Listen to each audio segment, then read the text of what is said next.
What happens between photons and solar cells on the molecular level? To explain how this works, we should know two things for the context. The first thing is that photons are what make up sunlight, and that they have wave-like and particle-like properties. They are sort of like particles and sort of like waves, but ultimately they are packets of energy from the sun.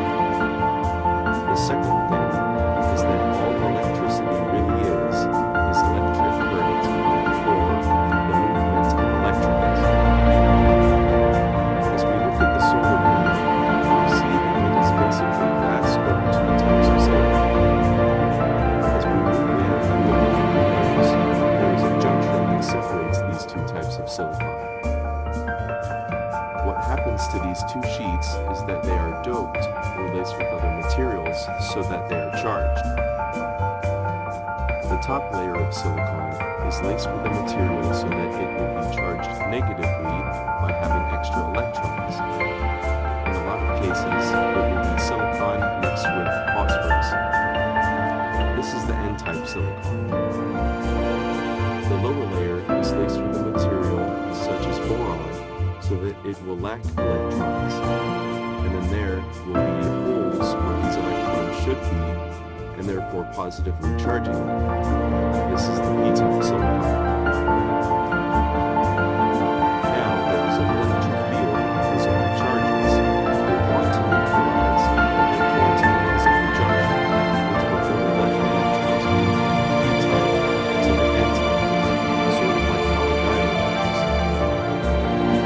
This will allow neutralization because what will need to happen is for electrons to move from the N-type to the P-type in order to neutralize, because the P-type is positively charged and the N-type is negatively charged. This is where sunlight, or photons, hit the solar panel. But what happens to the actual photon? As we know, photons are not either particle or wave, but have properties of both. What happens is that the silicon absorbs the energy of the photon.